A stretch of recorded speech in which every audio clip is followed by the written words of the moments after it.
Many thanks for staying with us. And of course, if you just tuned in, this is the continuation of your ultimate news and current affairs program, TMI, reaching you live from our Lagos Network Center on the ITV network. I am Joshua Okata.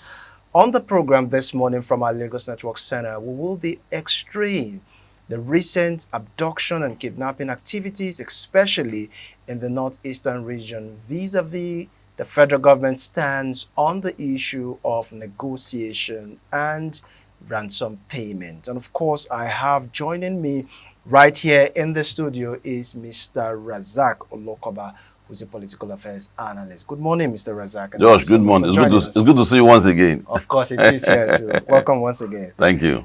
It is interesting to note that recently the special advisor to President Bola Ahmed Tinubu on policy communication, Daniel Bwala, made some very salient, assertion, especially from the angle of President Bola Ahmed Tinubu. In one breath, the special advisor said, if actually the issue of safeguarding the lives of people bother on the president and negotiation is the way to go to save the life of those citizens, then the president must do everything within his ambit to be able to make sure that the life of those citizens involved are saved. Some Nigerians have reacted to that, stating that that is a direct endorsement on the fact that the federal government actually negotiates with terrorists. In the same breath, the special advisor also said that President Bola Ahmed Tinubu is not paying any ransom or negotiation. In his word, he stated it clearly that he pays zero tolerance to negotiation. Now, what is your view as regards harmonizing these two statements, which Nigerians feel is somehow contrasting or even contradictory? There are three angles to it that I want us to look at. The first, which is the basis for the confusion, that what is the position of Nigeria to terrorists as regards negotiation? Are we a country that negotiates with terrorists for the sake of the life of our people? Or have we weighed the danger and the implication of negotiation because it's indulging? So the first thing is to look at it and say whether we have a position or we don't have a position towards that. And until this morning, I've not seen a clear position of the government or Nigeria. A clear position as yes, that's what? Whether we should be negotiating or like the US who says that we can never negotiate with terrorists or kidnappers. There's no clear position on that. We don't have a permanent position that any government comes knows very well that once anybody is kidnapped, we don't negotiate. We do all it takes to rescue the person. We don't have a position on that. So we don't know. Are you saying? No, I'm just stating. I'm just stating as a policy of the government of Nigeria today. I'm not taking a. I'm not analyzing yet. Okay. I'm just informing you and Nigerians that we don't have a position. Whether we'll be negotiating with terrorists or not, I'm just telling Nigeria to know that, so that we then begin to enter the crossroads. So that's why I said there are three angles to it. Okay. And that's the first angle. All right. That there's no clear position. Whether the government is negotiating or whether there's a policy that says we will never negotiate. I've not had any government official declaring that since 1999 till date. Okay. So if we negotiate or we don't negotiate, it's not a thing that we hold anybody responsible to. But the second thing is to look at what people are angry about, what Biala said. Let's look at what they have said before we then come back to whether it is worthy of what Biala said. Did we have to get to that point where we have to be negotiating with terrorists? We are not supposed to get to the point where we'll be careless with our country to that extent, because it's carelessness when you see a roadmap to strengthening your country and you refuse to take it. And I blame government of this country since 1999 till date for that. The security architecture of this country is faulty. And a direct consequence of which is what you are witnessing today. You can't hand over my life, your life, Nigerians' life of 250 million to 200,000 people to secure our life. And you are expecting a foolproof security. We are not serious as a people. We are not serious as a nation. We have a single institution in Nigeria that is that's a direct responsibility to tackle terrorism and secure lives of Nigerians, which is the police. They don't have that capacity. And we have expressed it in so many ways that does not mean that our current police have any deficiency. No. What we are saying is that it can't work. The burden on them will be too much. There must be a complementary role. The state you come from, you are here in Lagos. People are there, living there. You send someone from maybe Sokoto, maybe Kwara, and the people there are sleeping, having a nice time. They are not taking part. Not because they don't want to take part, but the law says that don't want someone is going to guide your life. It creates barrier for intelligence. Someone I don't know. It's difficult for me to warm up to him. And that's the reason why you see our men getting killed because of lack of intelligence. The people in the area, they don't feel safe with people who are not there. So, well, then the federal police itself has that limited capacity to also have the required spread in terms of number. The number of police we are supposed to employ, we have employed though. Contrary to what people think, employ more. No, you don't employ more police. You create layer for states to join and play their own role. Recruitment for banditry, robbery, bigger crimes starts from the grassroots, from pickpocket. Someone don't become a robber overnight or bandit overnight. It starts from pickpocket, small crime. There is no capacity for federal police to curb crime at local level, except by state for a local police, except by state police. So this is the missing link, and that's why I agree with people who felt that we are not, whether we are negotiating or not. If you apply all solutions, you still have a challenge. That's when you will say we have been overwhelmed. But we are approaching it the wrong way. Right, and we are not now for Biala. No. Pause for a while, because I really want to address that issue you talked about. As a result of this insecurity issue we're having, recently, President Bola Ahmed Tinubu called for more recruitment across board. So are you saying that by virtue of what you said, that at the federal level, we're not supposed to be having more recruitment? It should be at the state level. Yes. Are you saying that by virtue of President Bola Ahmed Tinubu's pronouncement of more recruitment, he has gone wrong? It's not. It's not. You see, the number of federal police is not our problem, but inability of the federal to address the peculiarity of each state, 36 states of the federation, is inability. We are getting it wrong.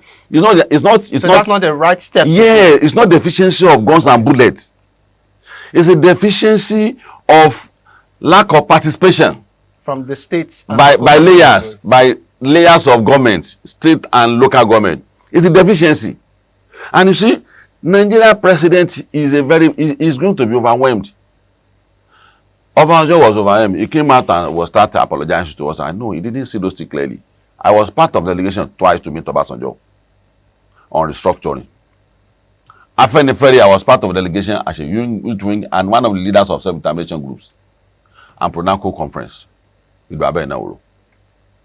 He rejected vehemently what he had is this military command structure that you are balkanizing Nigeria, you are dividing Nigeria up. You see, when you don't have knowledge about something, you seek for people who have that knowledge. Our leaders don't engage people who have academic knowledge about political thoughts, who are seasoned in public administrations.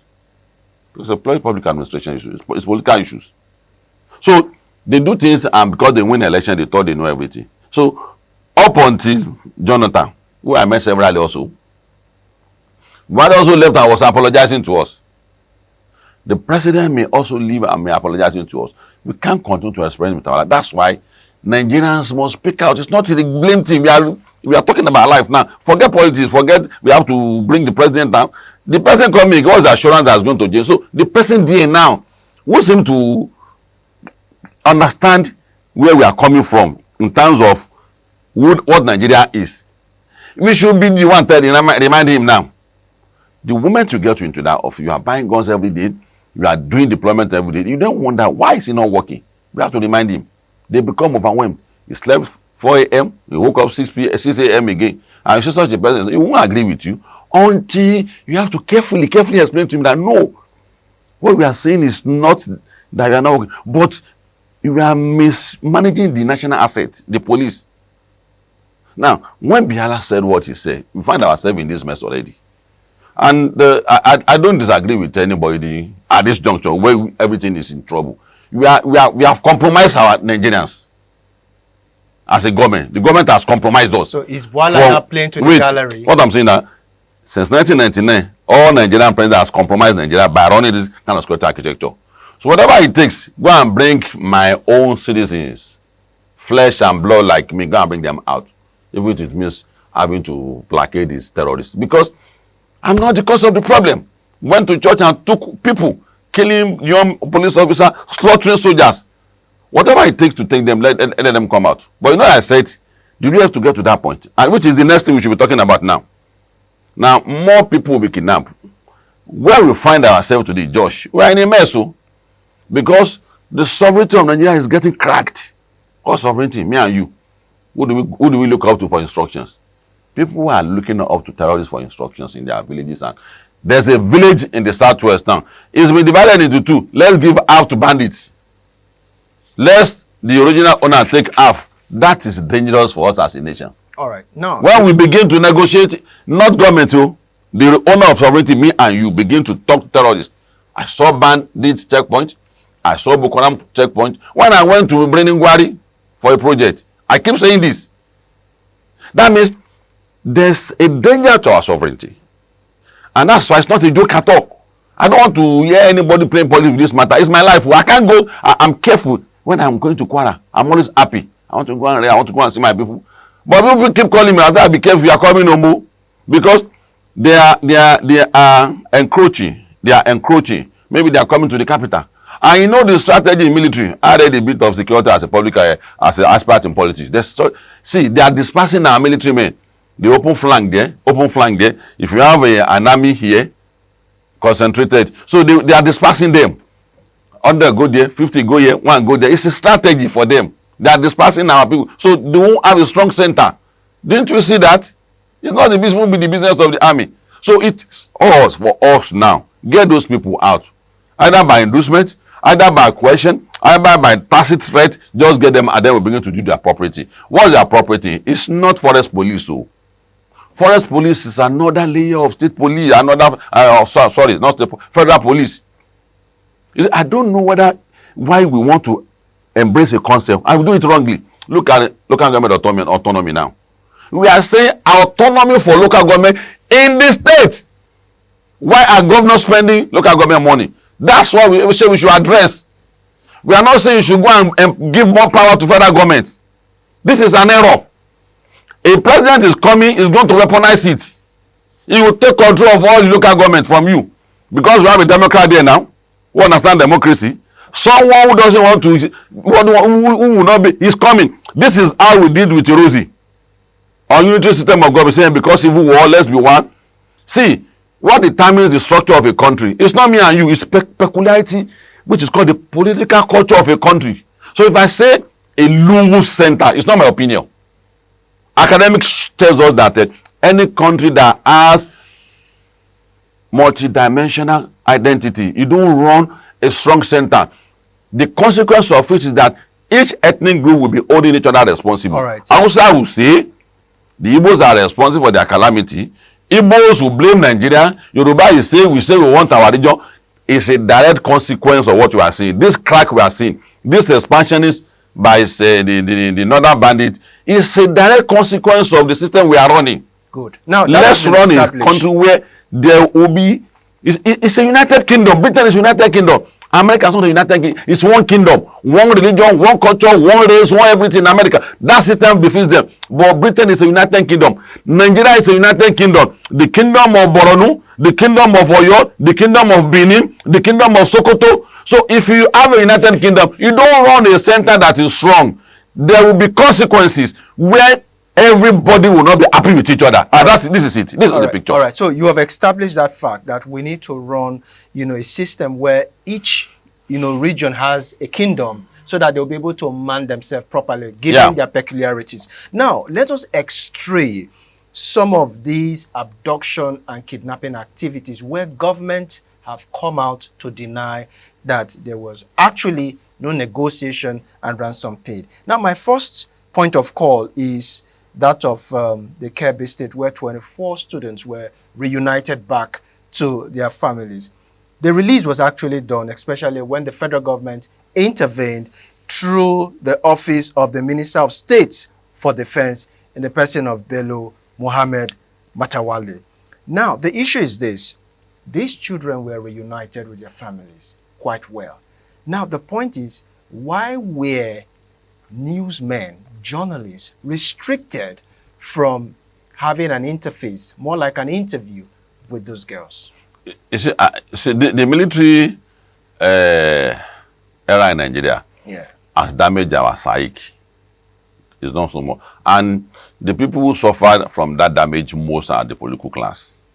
The military does their things because they know they don't enjoy the sovereignty of Nigeria. So they don't consult you. Whatever they do, they even do things in secrecy, mostly. So that's what the political class inherited. There are things that they are classifying, and I laugh at them. The question of coup, there's no coup. You see, in 1966, there were rumors of coup. Tafa Balewa, Amadu Bello, Akintola were aware. And many other people, they were hiding until it happened. You expose such thing. Any political class that felt, they should come, let's story to the bit. There are the merits if you deny. There are merit there. But the merit is far, far lesser than when you speak out.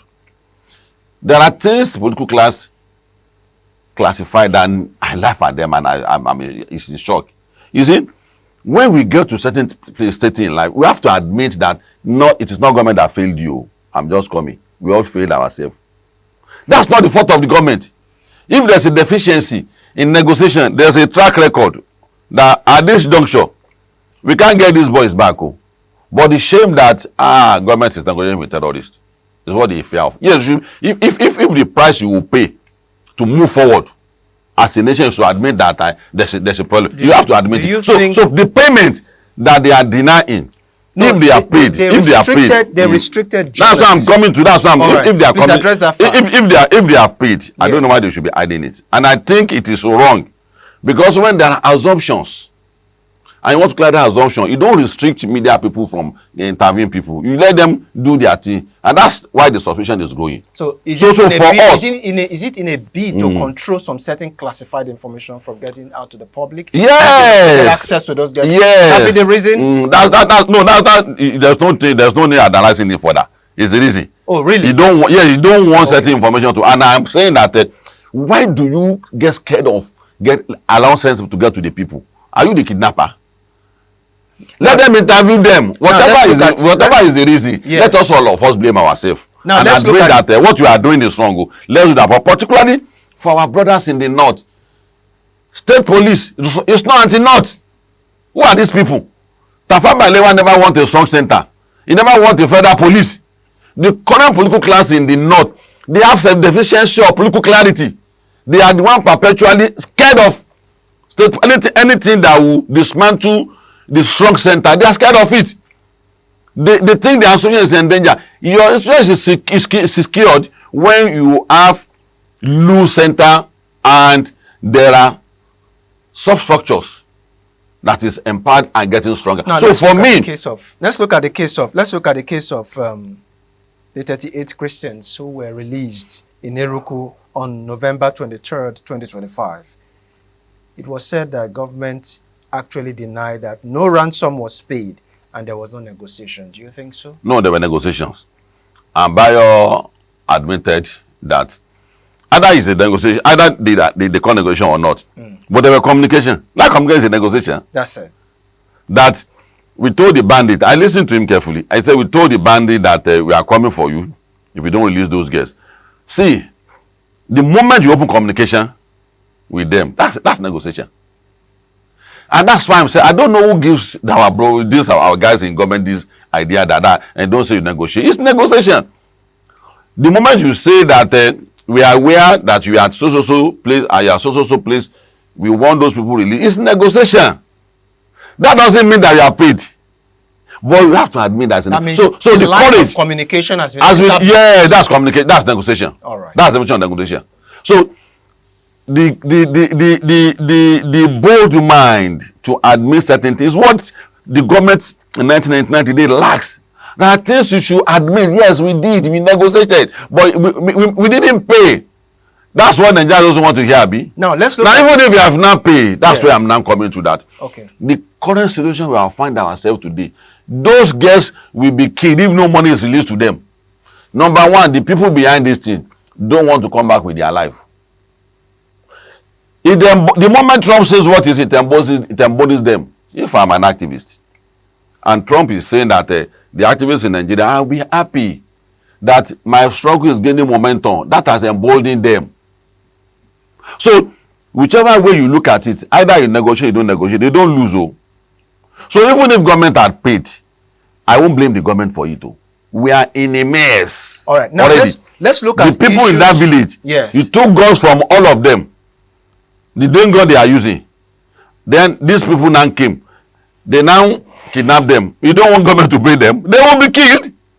Let's do whatever we need to get. Then when we come back to our sense, and coming back to our senses means not buying more guns for the federal police, so not forest police, so state police. State police in the sense that the federal police will be the supervising institution. More like regulatory. Yeah, regulatory body. All right. Now let's look at another issue. Now it might not just be at a group level, at individual level. Some persons have been kidnapped.